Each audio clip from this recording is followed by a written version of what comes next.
And I've read a great deal of theological reasoning about the existence of God, and they all start out on this line. If you are intelligent and reasonable, a fluke. Because if this world peoples, as a tree brings forth fruit, then the universe itself, the energy which underlies it, what it's all about, the ground of being, as Paul Tillich called it, must be intelligent. Now, when you come to that conclusion, you must be very careful, because you may make an unwarranted jump, namely, the jump to the conclusion that that intelligence, that marvelous designing power which produces all this, is the biblical God. Be careful.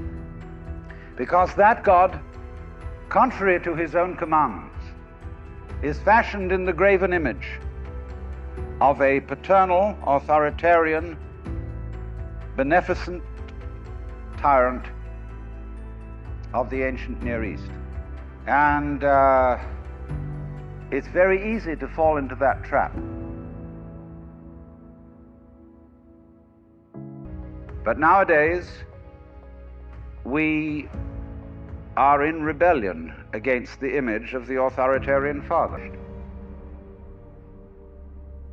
But there is this feeling, you see, that there is authority behind the world, and it's not you, it's something else. And therefore, and when people read the Bible and sing hymns, Ancient of Days, who sittest throned in glory, immortal, invisible, God only wise, in light inaccessible, hid from our eyes. They still got that fellow up there with a beard on.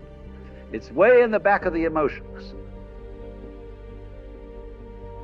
And so we should think, first of all, in contrary imagery, and the contrary imagery is, she's black. Imagine instead of God the Father, God the Mother. Well, she, first of all, feminine, represents what is called philosophically the negative principle. Now, of course, people who are women in our culture today and believe in women's lib don't like to be associated with the negative, because the negative has acquired very bad connotations. We say accentuate the positive. Well, that's a purely male chauvinistic attitude. How would you know that you were outstanding unless, by contrast, there was something instanding? Principle is obviously life-giving and very important.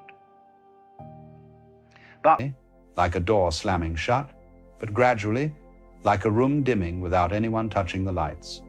You look around and everything is technically the same. The people you used to laugh with are still there. The hobbies you loved still exist. The world has not changed its shape. And yet, you feel as though something essential has slipped quietly out of your hands. You wake up and the day feels flat. You sit among things that used to spark curiosity and nothing happens. You listen to music that once made your chest bloom with feeling, and it now passes through you like wind through an empty house. Conversations feel muffled. Activities feel distant. Even happiness feels like a memory someone else once told you. You begin to wonder, what's wrong with me? Why does nothing bring me joy anymore? This is perhaps one of the most frightening questions a human being can face, because it touches the deepest fear of all, the fear that something in you has broken. But what if the opposite is true? What if nothing brings you joy because something in you is finally working? You see, joy is not something you manufacture. It is something that arises naturally when you are aligned with your own life. It comes uninvited, like a bird singing on your windowsill. You don't have to force it, and you certainly don't have to chase it. Joy is the fragrance of a life lived from the center of oneself. So, when joy disappears, it is not because you have failed. It is because something in you is shifting. Something is dissolving. Something is releasing its grip. There is a phase of awakening that no one likes to talk about. A phase where the colors of life fade, the meaning drains out of your ambitions, and the things you once depended on for emotional nourishment no longer satisfy you. You feel empty, unmoved, disconnected, as though the world has stepped away from you. But what has really happened is that you have stepped away from the world you created before you understood yourself. The numbness you feel is not the death of joy. It is the death of stimulation, the death of distraction, the death of an identity that was built to cope, to perform, to impress, to survive. You cannot find joy because you are no longer resonating with the version of yourself that used to seek it. Now, this stage feels terribly confusing. You may think you are depressed, or apathetic, or emotionally dull, but numbness is not a malfunction. Numbness is a signal. It means your inner system is shutting down outdated pathways. It is refusing to sustain the old narrative. It is pulling you inward, away from noise and toward truth. Imagine you are holding a cup filled with muddy water.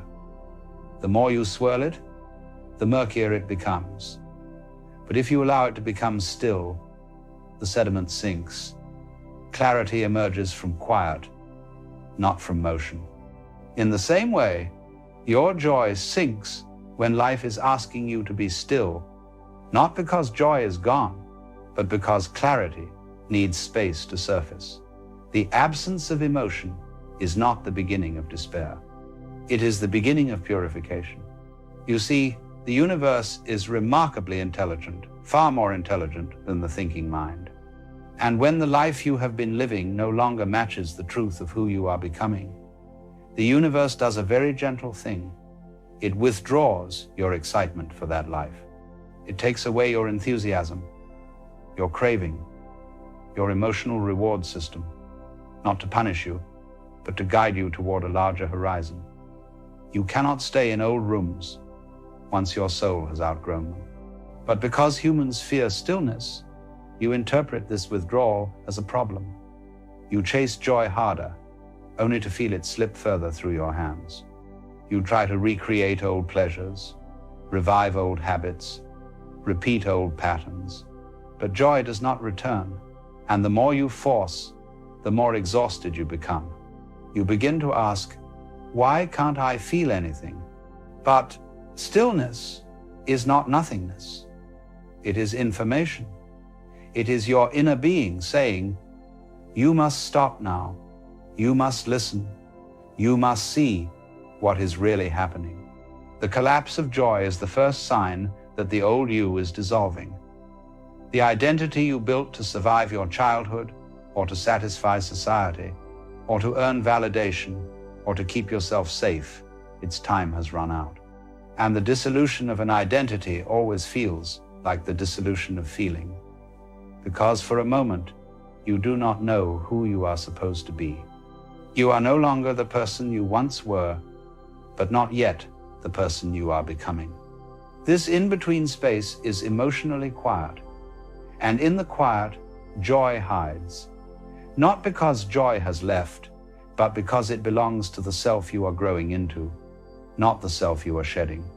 Now, some people try to escape this phase. They try to feel something, anything, through distraction. They seek stimulation, drama, high highs, low lows, anything to convince themselves they are still alive. They fear the quiet because the quiet feels like emptiness. But emptiness is misunderstood. Emptiness is not the absence of life. It is the clearing of space for life to enter. It is the moment the soil is turned before new seeds are planted. You cannot grow anything on ground that is cluttered with old roots. So life uproots you. It empties you of old joy so that new joy can take root. This process is not comfortable, but it is necessary, because the joy you used to feel was not deep enough. It was joy based on external stimulation, joy based on identity, joy that depended on circumstances going your way, joy that could be taken from you. Life wants something more stable for you, something deeper, something that comes from within rather than from the world. And so it takes away the old joy, so you can discover a joy that rises from presence, not performance. And this transition is always prefaced by numbness. Before the heart can feel more, it must feel less. Before consciousness expands, it withdraws from the surface of things. Before the self awakens, it sleeps. This is why nothing brings you joy, because the part of you that used to chase joy is dissolving, and the part of you that will experience real joy has not yet fully awakened. Imagine a caterpillar. Before it becomes a butterfly, there is a moment when it is neither one nor the other. It dissolves entirely into a kind of living soup, a formless in-between. If it were capable of emotion, it might say, "Nothing feels meaningful anymore. I don't know what I am. I feel like nothing." But the caterpillar is not dying. It is reorganizing. You are reorganizing. The numbness is your cocoon. The emptiness is your metamorphosis. You are not losing joy. You are losing the version of yourself that required the world to provide it. And here is something even more subtle. The universe often removes joy when you have been living on borrowed energy, when you have been pushing yourself, ignoring yourself, betraying yourself in small ways, when you have been moving too fast for too long, when your nervous system is exhausted beyond what you can consciously admit. Sometimes nothing brings you joy because your body is simply tired of enduring, tired of pretending, tired of performing optimism, tired of carrying the weight of expectations and emotional obligations, tired of trying to survive without rest. And so joy shuts down, not as a failure, but as protection. Your system cannot run on empty forever. It forces stillness when you refuse to give it willingly. This is why joylessness feels like being underwater. The world is muted because you are being asked to rest. You are being asked to face the quiet truth of your own exhaustion. Now, the mind resists this fiercely. It says, "I shouldn't feel this way. I should be excited. I should be productive. I should be grateful." But the universe is not interested in your shoulds. It is only interested in your truth. And truth often arrives disguised as stillness, because only in stillness can you finally hear what your life has been trying to tell you. When joy collapses, meaning begins to loosen. The things that once held your identity together no longer feel solid. You begin to question who you are, what you want, what you believe, and why you have lived the way you have lived. This questioning is not a crisis. It is clarity. It is the beginning of authenticity. To awaken is to feel the collapse of borrowed meaning, the collapse of external joy, the collapse of the old self. To awaken is to pass through numbness on the way to truth. And here is the great paradox. Joy disappears because you are finally ready to feel real joy, not the joy of excitement, but the joy of being, not the joy of pleasure, but the joy of presence, not the joy of escape, but the joy of awareness. Real joy does not rise quickly. It rises slowly, like a tide. It rises from quiet, and before it rises, the shoreline must be cleared. This clearing is happening now. You are not broken. You are being prepared. You are not emotionally dead. You are emotionally resetting. You are not losing yourself. You are shedding yourself. The reason nothing brings you joy is because the old you can no longer be satisfied with the world that once comforted it. Your sensitivity is changing. Your awareness is deepening. Your soul is taking the steering wheel from your persona. And personas do not surrender joyfully. So the universe removes joy. It removes stimulation. It removes old meaning. It removes everything you used to lean on. And in that removal, you begin to stand on the ground of yourself for the first time. There is a point, usually after the numbness has lingered longer than you thought you could endure, when something almost imperceptible begins to shift. It does not arrive loudly. It does not announce itself with fireworks or dramatic emotion. It comes in the smallest way, so subtle that you nearly miss it. a moment where your breath feels slightly deeper, a moment where the world looks a touch less flat, a moment where a sound or a glimpse of light stirs something faint in your chest. It is not joy itself, but the space joy will return to. You see, before joy can return, the place inside you that receives joy has to be rebuilt. The old structure collapsed with your old identity, and you cannot feel joy through an identity that is dissolving. Joy cannot enter a house that is being rebuilt. The foundation must be cleared, the walls must be undone, the windows must be opened. This is the work that numbness does. Numbness is the renovation of the inner world. And once the renovation reaches a certain point, you begin to feel again. Not fully, not dramatically, but honestly. This is the first sign that you have entered the second phase of awakening, the phase where your emotional life begins to reorganize itself around presence rather than identity. You begin to sense that beneath the quiet, something is alive, something is breathing, something is waiting for you to slow down enough to notice it. You may wake up one morning and find that the silence feels less like emptiness and more like spaciousness. You may look at the sky and feel a faint recognition of beauty, not because the sky changed, but because your capacity to perceive it is returning. You may sit with yourself and feel a softness that was unavailable to you before. This is how the new joy approaches, not as excitement, but as gentleness, not as a high, but as a deepening. Joy begins to return as presence. Presence is the ability to inhabit your own life without the filter of expectation or fear. It is the ability to feel without interpreting, without managing, without controlling. Presence is the purest form of awareness. It is the ground of all real joy. Now, at first, this presence can feel unfamiliar. You are used to emotion arriving in waves, in highs and lows, in bursts of enthusiasm or disappointment. But presence brings a different flavor of experience. It is quieter, steadier, more patient.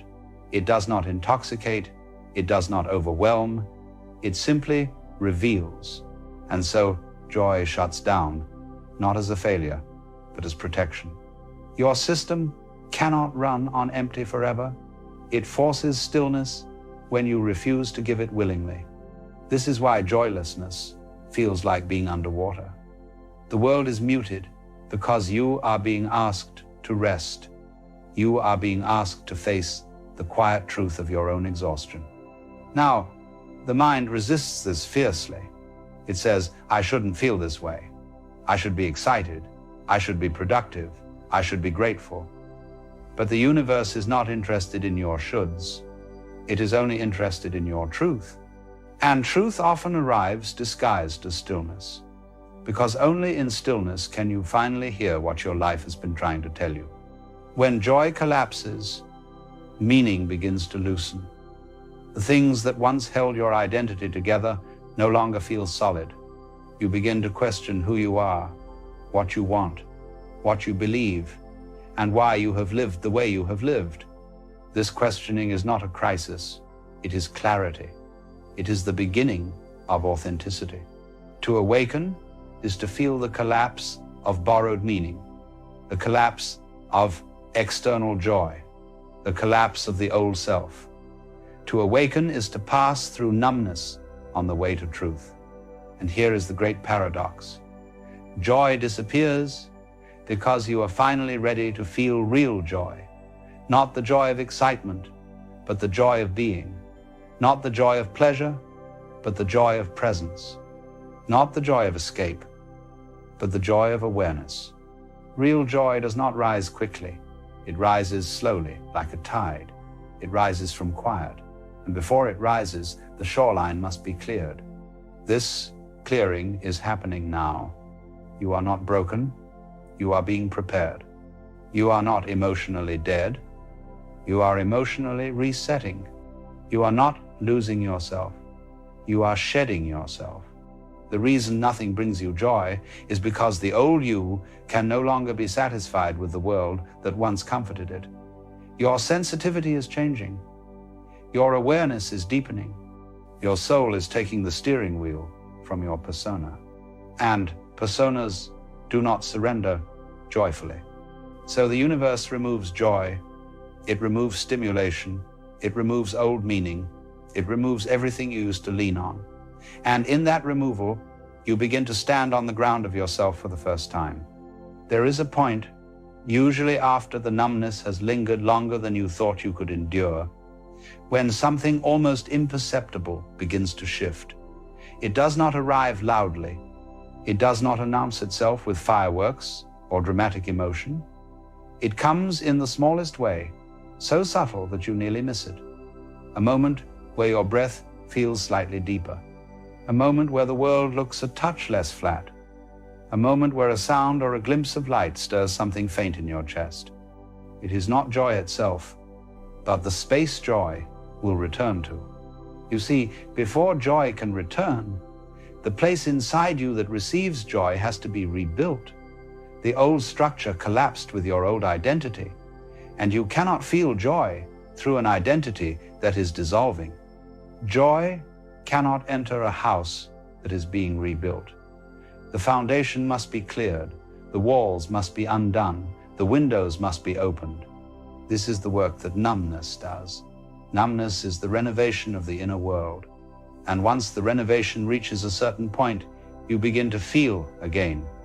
Not fully, not dramatically, but honestly. This is the first sign that you have entered the second phase of awakening, the phase where your emotional life begins to reorganize itself around presence rather than identity. You begin to sense that beneath the quiet, something is alive, something is breathing, something is waiting for you to slow down enough to notice it. You may wake up one morning and find that the silence feels less like emptiness and more like spaciousness.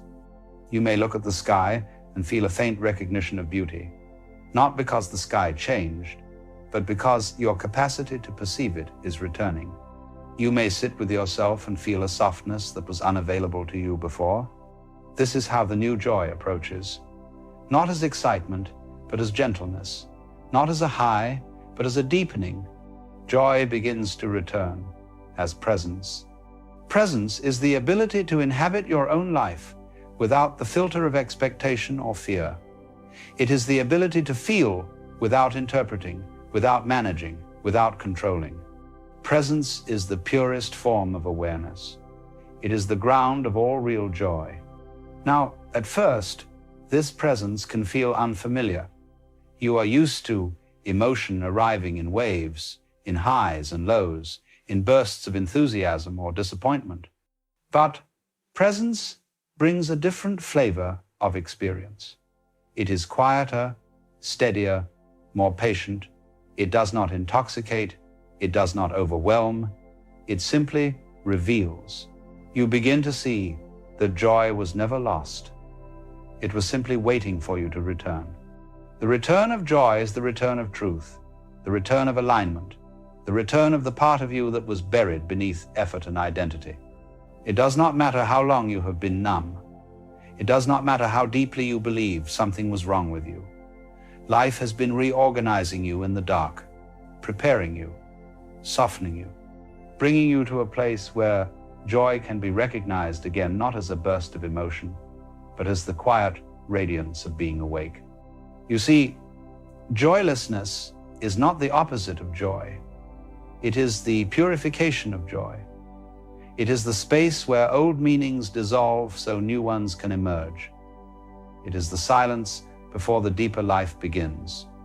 And now you stand at the threshold of that deeper life, a life in which you do not chase feeling, but allow feeling, a life where you do not grasp at joy, but recognize joy in everything, a life where you understand that joy is not something you find, but something you become. Because when the old you falls away, and the noise dissolves, and the numbness clears, you discover something astonishing. Joy was never in the world. It was always in your awareness of the world, and now that awareness is being restored.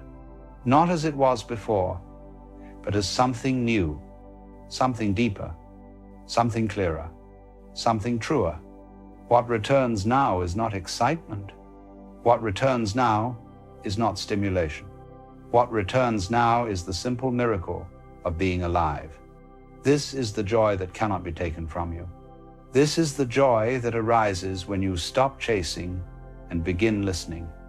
This is the joy that emerges when you finally meet your life without resistance. This is the joy that was waiting for you in the silence. And now, because you have passed through the numbness, because you have been emptied, because you have surrendered the old identity, you can finally feel what was here all along. A joy that does not shout, a joy that does not vanish, a joy that does not depend on anything, a joy that simply is. This is the return. This is the rebirth. This is the beginning of a life lived from the center of yourself. And this is where joy begins. You see, the great cosmic joke is that everyone is trying to arrive somewhere they've never actually left. Isn't that strange? The whole of our modern life is built on this curious illusion that there's a point in the future just around the corner where life will finally begin. We imagine it when we get the right job, or find the right person, or earn enough, or meditate long enough, or become spiritually awake enough.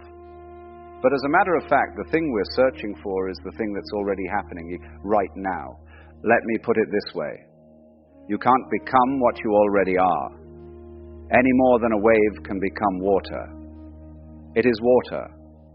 The search itself is the disguise, the game of pretending to be lost so that we can enjoy the adventure of finding ourselves again. Now then, most people don't see this because they've been trained since birth to think of life as a journey, in a straight road from A to B, from ignorance to wisdom, from sin to salvation, from childhood to success. But the funny thing about a journey like that is it always keeps the present moment just slightly out of reach, always something to strive toward, always a horizon to chase. And so you end up running on a treadmill that never moves. You know, I once compared time to the grooves on a record. The needle runs along, playing the melody of existence, but every note is happening now. The past isn't something behind you. It's a memory echoing in this very instant. The future isn't somewhere ahead. It's an idea shimmering in your imagination. There is in truth only this continuous, eternal now. But the human mind, the tricky fellow that it is, wants to grasp this moment and make it last. It wants to freeze it like a photograph, to say, there it is, I've got it. And the moment it tries, it slips through its fingers. You see, the present isn't a thing you can hold. It's more like a song you can only hear by letting it move. Try to stop it, and it disappears. Now, here's the real mischief. The more you chase the future, the more it runs away. It's like trying to catch your own shadow. The faster you go, the further it flees. And so you become haunted by this feeling of incompleteness, this vague anxiety that something is missing, that you are missing. But let me ask you something. Who is it exactly that's missing? What is this you that's supposed to arrive? The mind creates an image, a better version of yourself, more peaceful, more enlightened, more in control. And that image becomes your God. You kneel before it in silent worship, forever praying to become what you already are. Isn't it funny? The more we seek awakening, the more we affirm our own sleep. Because seeking implies that the thing we want is somewhere else. Yet awakening is precisely the seeing that there's nowhere else to go. You can't wake up later. Now then, imagine a cat sitting in the sun. It's not thinking, if I just purr hard enough, I'll finally become a proper cat. It doesn't strive to be, it is. And that's why it's so effortlessly itself. Whereas we, with all our cleverness, are forever running in circles around our own being, mistaking movement for progress. You've already arrived, but you don't believe it, because it doesn't feel like arrival. You were expecting fireworks, a certificate from the universe, some cosmic pat on the back saying, congratulations, you made it. But instead, there's just this quiet hum of existence, this breath, this moment. And because we've been conditioned to believe that ordinary life is somehow unspiritual, we overlook it. We chase transcendence, all the while trampling the sacred ground beneath our own feet. The birds outside your window, the sound of your breathing, the simple act of being, this is it. Not preparation for it, it. You see, reality is not a path, it's a dance floor. And the point of dancing is not to arrive somewhere, but to move, to express, to play. But we've forgotten how to play because we've taken the whole thing much too seriously. We think existence is an exam we might fail instead of a performance we're meant to enjoy. Now then, the question is not how to reach enlightenment, but how to notice that you are never separate from it. Now then, most people ask, if I've already arrived, why doesn't it feel that way? Well, you see, that's because feeling is a kind of echo. The mind is always a few seconds behind the music. You notice happiness after it's happened.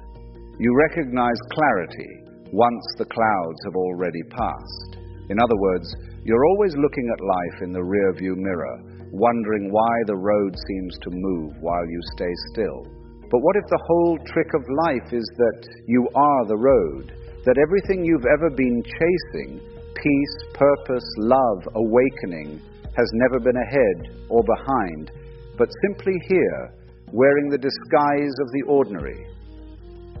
The reason only a few ever glimpse this is because the rest are busy trying to understand it.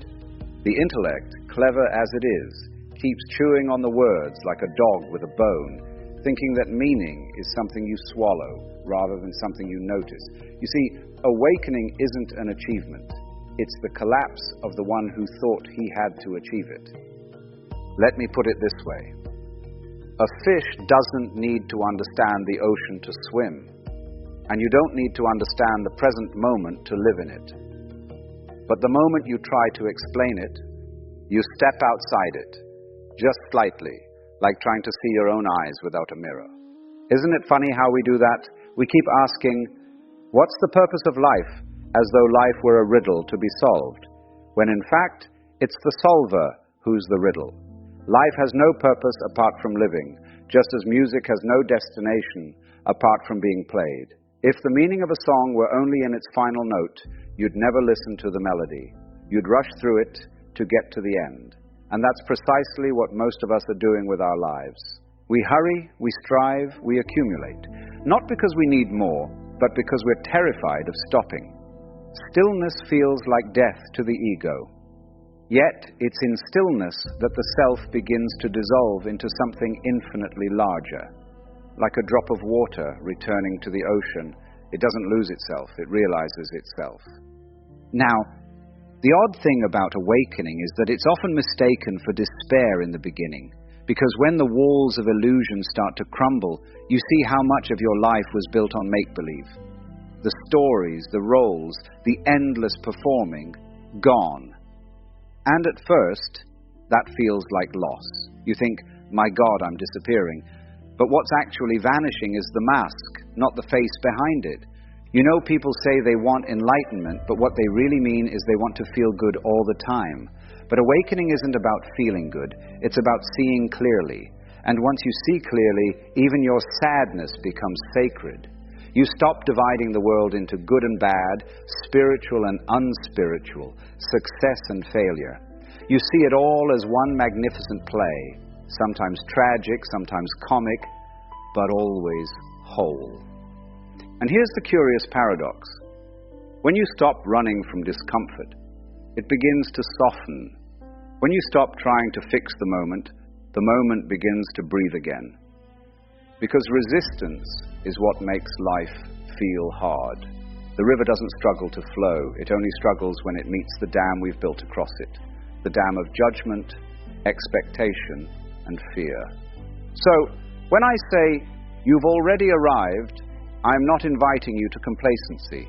I'm inviting you to intimacy with this very breath, this sound, this fleeting second that will never happen again, to see that this right now is the miracle. The awakening is not in some future paradise.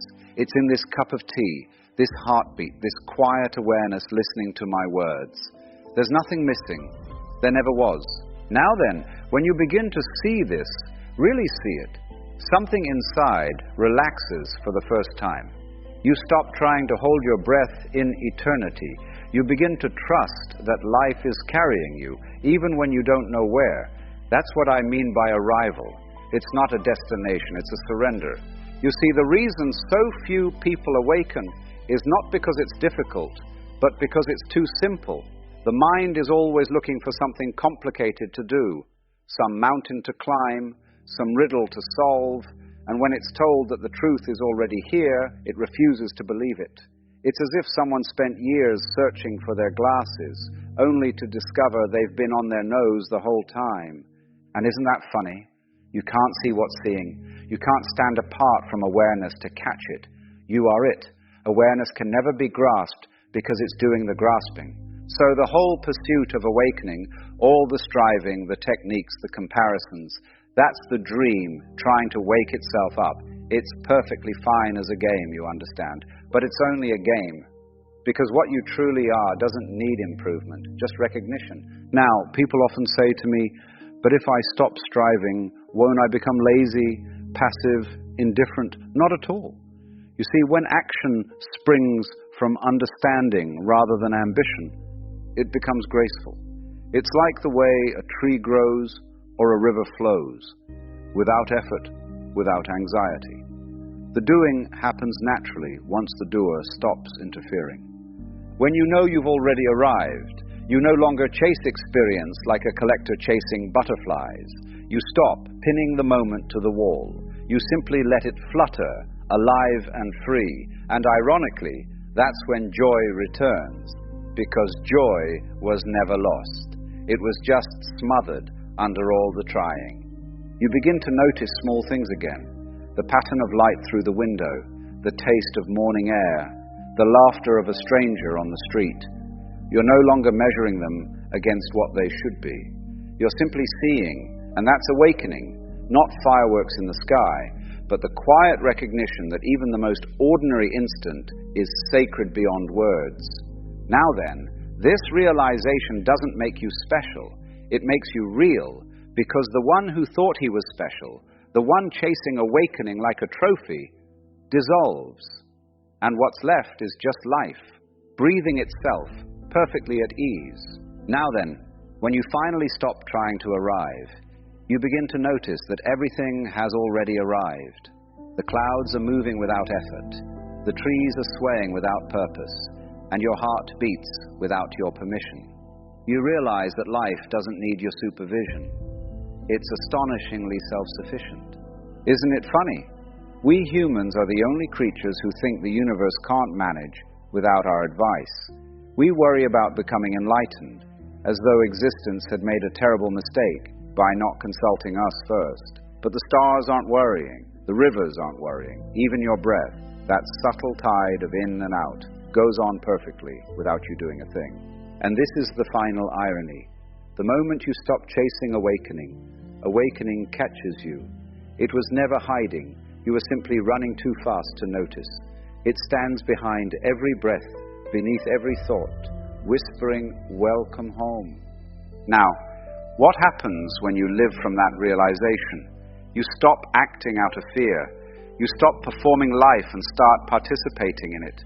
You become spontaneous again, like a child building sandcastles, knowing the tide will come, but building anyway because play itself is the reward.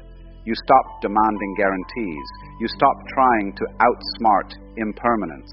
You begin to trust the rhythm of things, the arising and the falling, the blooming and the fading. Let me put it this way. The wave doesn't cling to the sea foam and say, "Stay."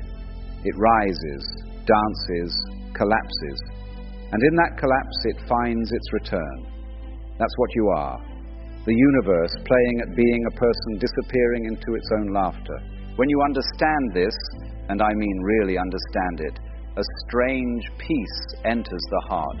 You no longer need to control everything. You no longer measure your worth in victories or awakenings or moments of clarity. You see that even confusion has its place in the dance. You begin to love the whole performance, the good, the bad, the absurd, because it's all one act. And so the invitation is simple. Stop waiting for the grand finale. Stop postponing your existence for a future version of yourself. There comes a time when even your will begins to tremble. You've been pushing for so long that you can't quite remember what it felt like not to. Every morning you wake up and there is that quiet command inside your head to try again, to improve, to hold yourself together.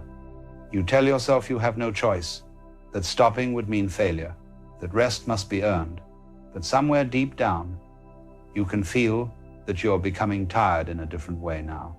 Not the tiredness that sleep fixes, but the kind that touches your bones, the kind that whispers, enough. Most people believe exhaustion comes from doing too much, but that's not quite true. It comes from doing what was never really yours to do. It comes from carrying identities that don't fit, from keeping promises you never actually made, from fighting to be someone you think you should be. Life was never meant to feel like constant resistance, yet somehow we've turned even peace into a project. The modern mind has made effort into a virtue. We are told that every good thing must be earned: happiness, love, rest, even awakening. You must meditate correctly, breathe correctly, forgive correctly, live correctly. But this idea of correctness is precisely what keeps you tense. You start to treat existence like an exam, checking whether you're passing or failing at being alive. And the more you check, the more life slips through your fingers. There is a story I like about a man who went to a wise teacher and said, "I want to be at peace." The teacher smiled and said, "Drop the I, that's ego. Drop the want, that's desire. What's left?" The man sat in silence for a long while. What was left was peace itself. You see, it's not that you don't know how to rest. It's that you've forgotten that resting doesn't require permission. The tree doesn't negotiate with the wind before it sways. The river doesn't ask if it's flowing correctly. Only the human mind questions its right to be at ease. When you've been trying for too long, your own being begins to rebel. That rebellion doesn't come as anger or loudness. It comes as numbness, as disinterest, as quiet fatigue. The body begins to slow down. The spirit stops answering your ambitions, and everything feels dull. You call it burnout, but it's really honesty. It's life saying, "I cannot pretend anymore." And yet, even here, the habit to strive continues. You start to think, "I must recover quickly," or "I'll rest just enough to go back to working hard again." But true rest isn't preparation for more effort. True rest is the recognition that effort was never needed. You have been breathing life as though it were a job. You've been trying to keep the rhythm going, believing that if you stop, something terrible will happen. But life has been breathing you all along. When you stop forcing, the breath continues. When you stop controlling, the heart still beats.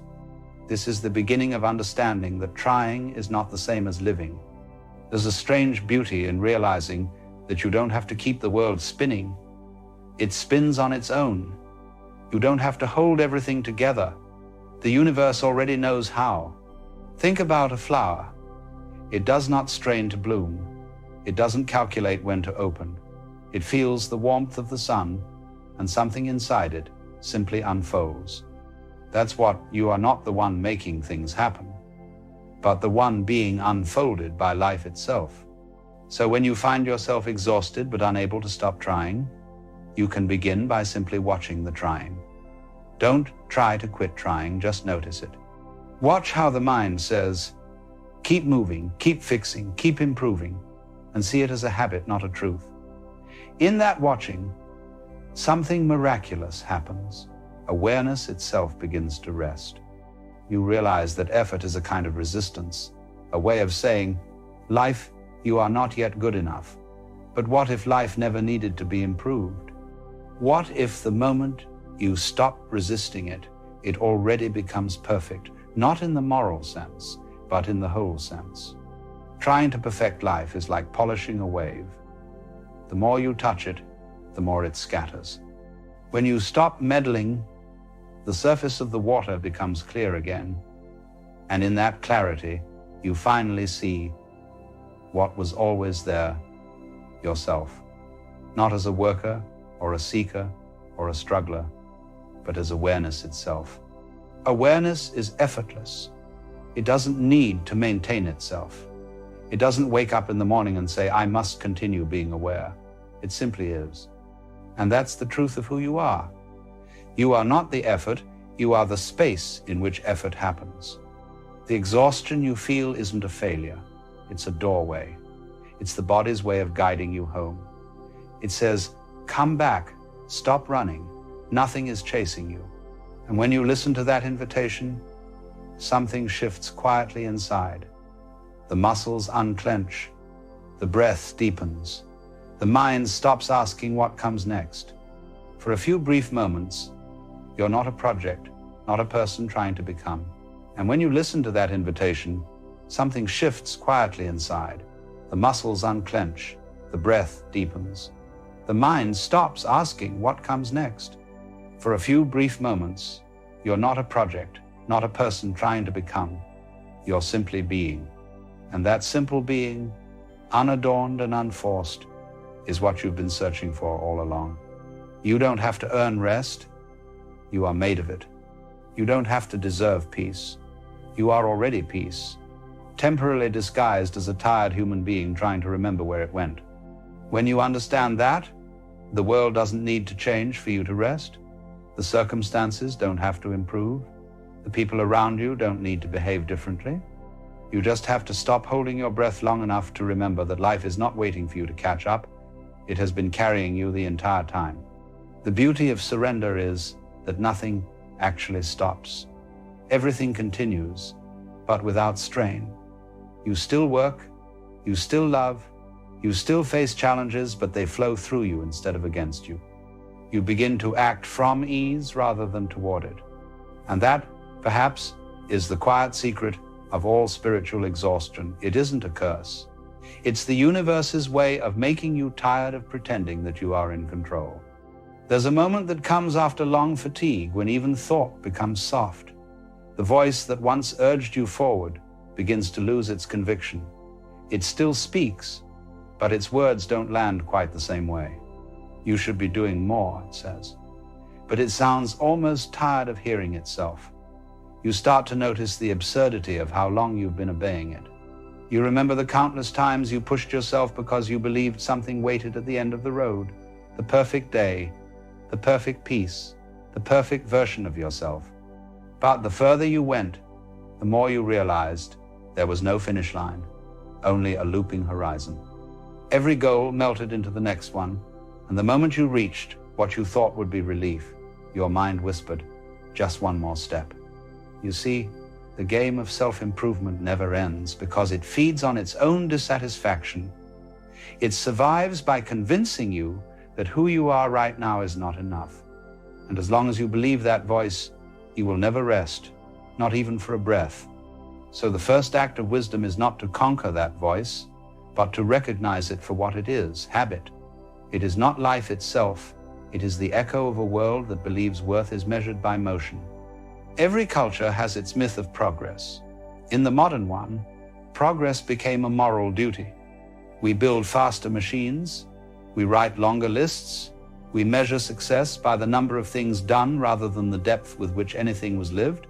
Even spirituality was infected by this fever. Meditation became another race, another ladder to climb. But awareness does not improve through struggle. It simply notices. The moment you see the trap, you are already free from it. Try this sometime. Sit for a few minutes and allow yourself to do nothing. Don't even call it meditation. Just sit. You'll notice almost immediately how the mind resists. It says, I should be using this time. I should be productive. Watch that urge as if it belonged to a stranger. You'll see that effort is not your nature, it's conditioning. When you stop obeying it, something ancient begins to breathe again inside you, the quiet intelligence of rest. Look at animals. They don't rest because they've finished their to-do list. They rest because the sun is warm, because the moment invites them. They act when there is movement, and they lie still when there isn't. That rhythm, that effortless alignment with the pulse of existence, is what humans once knew before they became afraid of stillness. To be still in this world is to appear useless, and nothing terrifies the ego more than uselessness. It thrives on proving itself, yet usefulness is temporary, while being is eternal. When you let go of the need to prove your worth, you begin to rediscover wonder. You see how much of life you've missed by trying to justify your place in it. The color of the sky, the sound of your own breathing, the subtle hum of aliveness that has always been present, these return when striving subsides.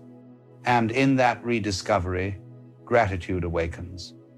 Not the kind you list in a journal, but the kind that happens wordlessly, like a flower opening at dawn. You don't say, "I am grateful." You simply feel the quiet joy of existence. That joy does not depend on success or progress. It arises from the simple permission to be. When you understand that, even tiredness feels different. You no longer resent it. You let the body rest, the mind drift, and you see that exhaustion was never your enemy, it was your teacher. It came to show you the limits of control. It came to whisper, "Now, stop, you've done enough." You see, effort is not wrong. It's just not meant to be permanent. It's a wave that must fall back into the ocean. The problem begins when we try to hold the wave in place, when we try to live in perpetual crest. Life breathes in and out. There are times for expansion and times for surrender. The wise person does not cling to one or the other. They move with the rhythm, as a dancer moves with the music. When you finally allow yourself to stop, you may feel fear at first. The silence can seem heavy. The stillness may feel like a void. But if you stay long enough, you realize the void isn't empty, it's full. Full of everything you were too busy to notice. Full of the pulse of being, the quiet hum of awareness itself. And then the most natural thing happens, energy returns. But now it flows differently. It no longer burns from tension, it moves from ease. You begin to act without forcing. Things get done, not through pushing, but through participation. You are no longer the worker dragging the load, you are the current carrying the boat. This is what the Taoists meant by Wu Wei, action without effort, movement without strain. It isn't laziness, it's precision. It's the intelligence of water flowing exactly where it needs to go. So when you feel that you cannot stop trying, do not fight it. See it, smile at it. Let the exhaustion do its work on you. Let it soften your pride. Let it show you how unnecessary most of your inner battles were. Eventually you will find that you can rest even while moving, that effort itself can become ease. And when that happens, life stops feeling like something to manage. It becomes something to experience. You realize that rest was never the reward at the end of the path, it was the path itself. The truth is beautifully simple. You are allowed to stop. You are allowed to be carried. You are allowed to be ordinary, unaccomplished, unfinished, and still completely whole. When you finally believe that, exhaustion turns to peace. And peace is what you were trying to find by working so hard all along. There's a peculiar lightness that appears when the struggle finally dissolves. You wake up one morning and realize that the world hasn't changed, but your grip on it has loosened. The same work waits on the table. The same people expect your attention. The same sounds move through the day. Yet, something invisible is gone, that constant sense of being late to your own life. This is what true rest feels like.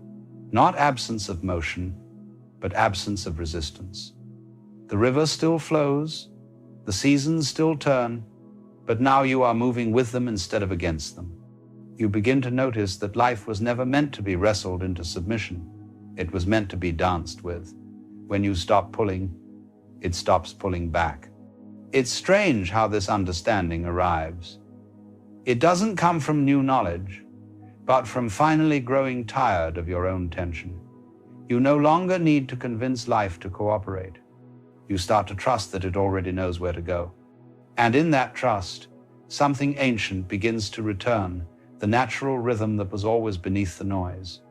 You eat when hungry, sleep when tired, speak when words come, stay silent when they don't. It feels simple, almost childlike, as if the universe has taken over the task of living. The mind doesn't like this at first. It's too quiet. It doesn't have metrics for ease. It asks, am I doing it right? And life replies, there's nothing to do right. There's only what's happening. When you understand that, even your problems begin to breathe. They stop being heavy walls and start becoming passing weather. You don't deny them. You just stop identifying with them. You realize that you were never the storm. You were the sky. And the sky doesn't get tired of holding the clouds. It just lets them move. You start to see that exhaustion was never the problem, control was. You were never tired from doing too much. You were tired from trying to dictate how things should be. The effort to control is subtle. It hides inside even the most noble intentions. You try to control your emotions so that you can be spiritual, your image so that you can be loved, your destiny so that you can feel safe. But the more you try, the further you drift from the effortless intelligence that has been guiding life since the beginning. Look at the trees again. They don't manage their growth. They don't consult a plan before sprouting. Their perfection lies in their lack of strategy. They trust the soil, the rain, the sun. They let the universe grow them. And this, you see, is what the universe is doing with you. You are being grown. All the strain, all the seeking, all the fatigue, they were not mistakes, but growing pains. You were learning to let life do what it does best. You were learning to stop pretending that you are separate from its flow. Once this is seen, the world begins to look softer. You no longer judge people for being asleep or awake, strong or weak, disciplined or chaotic. You see that everyone is simply being lived by the same current, each at their own pace, each in their own shape. The need to compare dissolves, the envy fades, the guilt quiets, because now you understand that nobody is behind and nobody is ahead. There is no race. When that realization sinks in, gratitude rushes in like air into lungs that have been held too long. You start to love again, not in the sentimental way, but as a quiet recognition that everything belongs. You find beauty in the ordinary, the way sunlight touches the sink, the sound of a kettle boiling, the tired laugh of a stranger on the bus. These small things were always holy. You were just too busy chasing bigger ones to notice. This is what rest does. It restores vision. You begin to see that the sacred was never elsewhere. It was in the pauses between thoughts, in the stillness between breaths, in the overlooked simplicity of existing. And because you finally stop rushing, life starts to show you its secret patterns. You begin to see how even the difficult moments were part of your unfolding. The heartbreaks, the failures, the sleepless nights, none of them wasted. Each was carving space for something deeper to grow. There's a softness that comes with seeing this, a tenderness toward everything you once resisted. You stop dividing your experience into good and bad. It's all movement now, all expression. Rest becomes your natural state, not because you avoid work or silence your ambition, but because you finally see that even effort can be effortless when it flows from being. When you cook, you simply cook. When you speak, you simply speak. When you rest, you truly rest. Nothing stands in the way. It's not that life becomes easier, it becomes truer.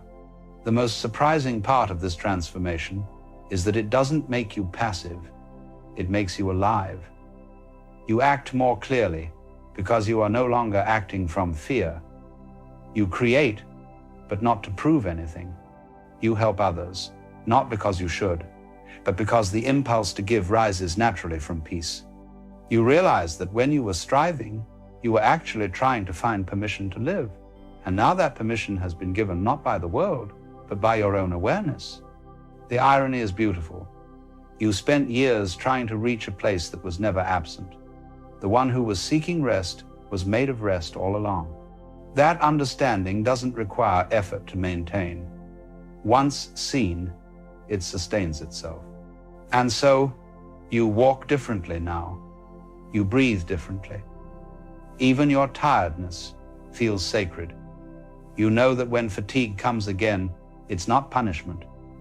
It's just another reminder to pause and return. The world continues to move fast, chaotic, demanding. But within you, there is a still point, a place untouched by hurry, a place that whispers, all is well, even when it isn't. That's the gift exhaustion came to give you. Not weakness, but wisdom. The wisdom of remembering that you don't have to be the one doing life.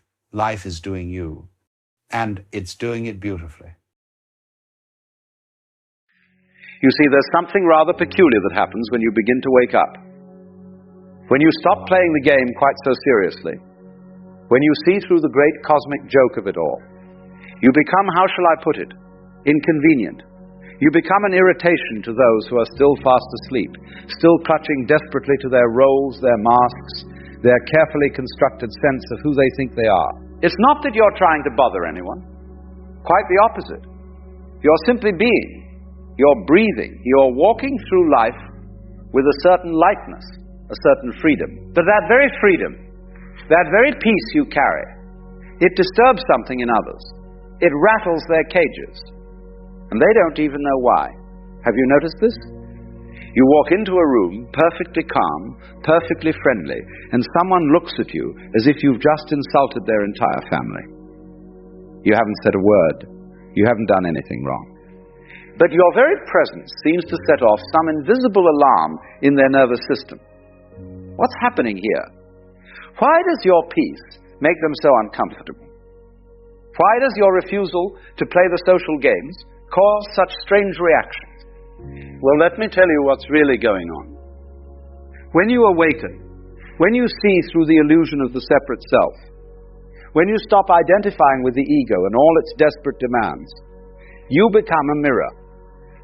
And mirrors, as you know, can be terribly uncomfortable things. They show people what they don't want to see.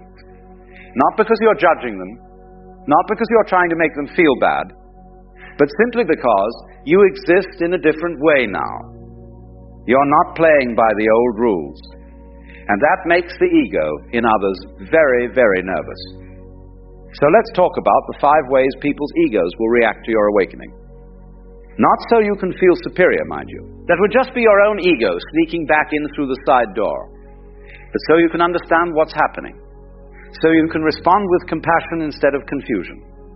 So you can continue to walk your path without being thrown off by these reactions. When you stop defending yourself, when you stop justifying your choices, when you simply say no without a paragraph of reasons, something strange happens. People get upset. They demand explanations. They want you to prove that you have a good reason for living the way you live. You see, the ego loves to judge. It loves to evaluate, to measure, to determine whether someone else's choices meet its approval. And when you refuse to play this game, when you don't offer your life up for inspection, the ego feels robbed. It feels as though you're being rude, unfair, even arrogant. But here's the thing. You don't owe anyone an explanation for your existence. You don't need permission to be. You don't have to justify your peace, your choices, your way of moving through the world. When you're asleep, you probably spent enormous amounts of energy trying to make others understand you, trying to prove that you were living correctly. But now you've seen through that trap. You've realized that no amount of explaining will satisfy the ego's hunger for control. So what happens? People get irritated. They accuse you of thinking you're better than them. They say you've become distant, cold, difficult to reach. But you haven't changed in the way they think. You simply stopped performing. You stopped auditioning for a role in their drama. And the beautiful thing is, you don't need to argue about it. You don't need to defend your refusal to defend yourself. You simply smile, perhaps, and go about your business, like water flowing around a rock. The rock can complain all it wants, but the water just keeps flowing. Number 2, They will test you to see if you're real. This is a curious one. When people sense that you've found something, some kind of peace or clarity they haven't found, they often can't resist testing it. It's like when you tell someone you're not bothered by something, and they immediately try to bother you about that very thing. They poke, they prod, they say things designed to get a reaction. Why do they do this? Because the ego in them wants to prove that you're just pretending. It wants to show that underneath your calm exterior, you're just as anxious, just as reactive, just as trapped as they are. If they can get you to break, to lose your composure, to snake back at them, then they can dismiss what you represent. They can go back to sleep feeling justified. You might find people bringing up old arguments, mentioning things they know used to upset you, creating situations designed to push your buttons. A colleague at work might suddenly start criticizing everything you do. A family member might bring up that one topic they know always started fights. A friend might make comments about how you've changed, how you're not fun anymore, how you take yourself too seriously, or not seriously enough. And here's what's marvelous about this. If you react, if you get defensive or angry or upset, their ego wins. It gets to say, see, I knew it, you're not really at peace, you're just putting on an act. But if you don't react, if you remain calm and present, their ego gets even more irritated. Because now it can't dismiss you. Now it has to face the possibility that what you have might be real. So what do? You let them test. You let them poke and prod, not because you're trying to prove anything, but because you genuinely aren't bothered anymore. You've seen through the dream. You know that their testing is just their own fear speaking, their own ego trying to protect itself from the possibility of change. Number 3, they will gossip and create stories about you. When you stop participating in the constant drama of social life, when you stop gossiping, stop complaining, stop playing the games of alliance and betrayal, something interesting happens. You become a subject of gossip yourself. People will create stories about you. They'll say you think you're better than everyone else. They'll say you've become strange, disconnected, too spiritual, not grounded. They'll wonder what's wrong with you, what happened to make you so different.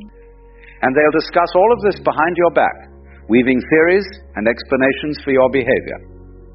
Why does this happen? Because the ego needs to make sense of things. When someone steps outside the usual patterns, the ego in others becomes uncomfortable. It needs to categorize, to label, to put you in a box it can understand. And if it can't find a box that fits, it will create one. Usually a box that makes you seem flawed, or foolish, or misguided in some way. You might hear through others that people are saying you've had some kind of breakdown, or that you're going through a phase, or that you've joined some weird spiritual cult. The stories will vary, but they'll all have one thing in common. They'll all be attempts to explain away what's happening with you in a way that protects their own worldview. And here's the thing. You cannot stop this. You cannot control what others say about you. If you try, if you go around defending yourself, correcting the stories, setting the record straight, you'll exhaust yourself. You'll be pulled right back into the drama you've been trying to step away from. The awakened response is to let them talk. Let them create their stories. Let them gossip and theorize and worry about you if they want to. Their stories have nothing to do with you anyway. Their stories about their own fears, their own resistance to change, their own unwillingness to question the game they're playing. As they say, what others think of you is none of your business. And it really isn't. You are not the character in their story. You are simply you, walking your path, being present, living with awareness. The rest is just noise. Number 4. They will try to pull you back into old patterns. This one can be particularly tricky, especially with people you've known for a long time. Family members, old friends, people who knew you before you woke up. They remember the old you. The you who played the games, who got upset about the things they got upset about, who participated in all the usual dramas, and now you've changed. You don't react the same way. You don't get pulled into the same arguments. You don't play your old role in the family dynamic or the social group. And this makes them uncomfortable, very uncomfortable. So what do? They try to pull you back. They'll bring up old memories, trying to remind you of who you used to be. They'll invite you into old patterns of relating. They'll create situations where you're expected to play your old part. And if you don't, they'll express hurt or confusion or frustration. A mother might say, you used to tell me everything what happened. A friend might complain that you're not the same person anymore, that you've lost your sense of humor, that you're no fun. A sibling might accuse you of thinking you're too good for the family now. It suggests that maybe others could change too. And that's a frightening thought for the ego. Change means uncertainty. Change means the comfortable patterns might not hold. So they resist your transformation by trying to make you the same person you used to be, but you can't go back. Even if you wanted to, you couldn't. Once you've seen through the illusion, once you've tasted real freedom, the old ways of being feel like costumes that no longer fit. You can love these people. You can be kind to them. You can spend time with them. But you cannot pretend to be someone you're not anymore just to make them comfortable. So what do? You remain present. You remain loving. But you don't take the bait. When they try to pull you into an old argument, you don't argue. When they try to make you feel guilty for changing, you don't defend yourself. You simply are who you are now, and you trust that either they'll adjust to this new way of relating, or they won't. And either way, you continue on your path. Number 5. They will feel uncomfortable in your presence. This is perhaps the most subtle and the most powerful reaction. When you've awakened, when you're no longer identified with the ego and all its games, your very presence becomes uncomfortable for those who are still deeply asleep. It's not that you're doing anything wrong. It's not that you're judging them or looking down on them or trying to make them feel bad. In fact, you might be more tamed, more present, more genuinely interested in them than you ever were before, but something about your energy, your way of being, makes them squirm. Why? Because consciousness is contagious. When you're present, when you're not caught up in the constant chatter of the mind, when you're simply being, it creates a space of stillness, a space of awareness.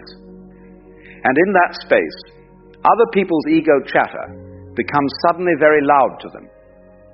They become aware, even if just slightly, of the noise in their own heads. They become aware of their own anxiety, their own restlessness, their own constant need to be somewhere else, doing something else, being someone else. Your peace mirrors their chaos. Your stillness reflects their agitation. And instead of using this as an opportunity to question their own way of being, the ego's first instinct is to blame you for making them uncomfortable. It's your fault they feel this way. You're too serious. You're too calm. You're too quiet. Something must be wrong with you if you're not as anxious and busy and worried as they are. You might notice people don't want to sit with you in silence. They fill every gap with chatter. They ask you what you're thinking, what's wrong, why you're so quiet. They interpret your presence as judgment when it's simply presence. They project onto you their own discomfort with stillness, with silence, with simply being. And here's the beautiful paradox. The very thing that makes them uncomfortable, your awakened presence, is exactly what they need. Your stillness invites them to be still. Your peace offers them the possibility of peace. Your freedom shows them that freedom is possible. But the ego resists this invitation with everything it has, because accepting it means death to the ego. It means letting go of all the games, all the stories, all the desperate attempts to prove its existence. So some people will simply avoid you. They'll make excuses not to spend time with you. They'll drift away from your life. And that's okay. You cannot force anyone to wake up. You cannot drag them into awareness. All you can do is be who you are and trust that those who are ready will be drawn to what you represent. Others might accuse you of being judgmental, even though you're not judging them at all. They feel judged simply by being in the presence of someone who's not playing the game anymore. Your very existence questions their choices, even though you're not saying a word about their choices. This is projection. They judge themselves and then project that judgment onto you. The awakened response is compassion, because you remember what it was like to be asleep. You remember the constant anxiety, the need to defend yourself, the exhausting game of trying to be somebody. You remember how uncomfortable it was to be around anyone who seemed to have found something you were still desperately seeking. So you don't take their discomfort personally. You don't make it mean anything about you. You simply continue to be present, to be kind, to be available if they want to talk, or be silent together. Now here's what's important to understand about all five of these reactions. They are not about you. They're about the other person's relationship with their own ego. When you awaken, you become a mirror. And what people see in that mirror is not you, it's themselves. They see their own fears, their own resistance, their own attachment to the game they're playing. Some will look in the mirror and feel inspired. They'll want to know what you've found. They'll ask questions. They'll be curious about this peace you seem to carry. These are the ones who are ready, who are beginning to wake up themselves. They recognize in you something they've been looking for, even if they don't know what to call it yet. But others will look in the mirror and feel threatened, and they'll react in one or more of the ways we've discussed. They'll demand explanations, test you, gossip about you, try to pull you back, or simply feel uncomfortable around you. And all of this is just the ego's way of protecting itself from the possibility of change. The woman who glares at you in the grocery store is not really seeing you. She's seeing her own discomfort reflected back at her. The colleague who constantly criticizes you is not really responding to what you do. He's responding to what your way of being says about his way of being. The family member who accuses you of thinking you're better than everyone is not really talking about you. They're talking about their own insecurity, their own fear of change. Second, you remain compassionate, because you know that being asleep is suffering. You know what it's like to be trapped in the ego's games, to feel that constant low-grade anxiety, to always be defending yourself against some imagined threat. So when people react to you in these ways, you see it for what it is. Cry for help, a desperate attempt to maintain the only sense of self they know. Third, you don't dim your light to make others comfortable.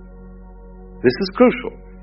You might be tempted, out of kindness, to go back to playing some of the old games, to pretend you're still asleep, just to fit in, just to avoid making waves. But this doesn't serve anyone. Your light, your awakened presence, is a gift to the world, even when it makes people uncomfortable, especially when it makes people uncomfortable, because that discomfort is the first step toward questioning, toward waking up. Fourth, you trust the process. You understand that awakening is not something you can give to anyone else. They have to find it themselves. Your job is not to wake anyone up. Your job is simply to be awake yourself. And in being awake, in living from that place of presence and peace, you offer a possibility. You show that another way is available. What others do with that possibility is up to them. And fifth, you keep your sense of humor about the whole thing. Because really, isn't it rather funny? The great cosmic joke of it all. Here we are, consciousness pretending to be separate individuals, egos fighting with other egos, all of us forgetting that we're the same thing, looking at itself through different eyes. When you see this, when you really get the joke, you can't help but laugh. Not at others, but with them. Because we're all in this ridiculous play together. You see, the irritation people feel is not a problem to be solved. It's part of the process. It's part of how awakening spreads. One person wakes up, and their presence creates ripples. Some people surf those ripples toward their own awakening. Others resist them, build walls against them, pretend they don't feel them. But the ripples continue. The presence continues. The light continues to shine. And here's the final secret. The more you stop caring about these reactions, the more effective your presence becomes. When you're trying to prove something, trying to convince others, trying to make them see, you're still caught in the ego game. But when you simply are, when you live your life with presence and peace without any agenda, without any need for others to understand or approve, that's when the real magic happens. Because then you're not playing the game at all. You're not trying to win. You're not defending yourself. You're not even trying to wake anyone up. You're just being. And being is the most powerful thing in the world. Being is what the ego cannot withstand. Being is what gradually dissolves all the games, all the stories, all the desperate attempts to be somebody special. So let them react. Let them demand explanations. Let them test you. Let them gossip. Let them try to pull you back. Let them feel uncomfortable. It's all part of the dance. It's all part of the play. And you just keep being present, aware, free. You walk through the world like water through rocks, like wind through trees, like light through darkness. Not forcing anything, not resisting anything, simply flowing, simply being. And in that simple being, you offer the most powerful teaching of all. The teaching that has no words. The teaching that cannot be explained. The teaching that irritates every ego it encounters because it shows, without saying a word, that the emperor has no clothes. That the game we're all playing is just a game. That underneath all the roles and masks and stories, there is simply this presence, this awareness, this being. And that, my friends, is quite enough.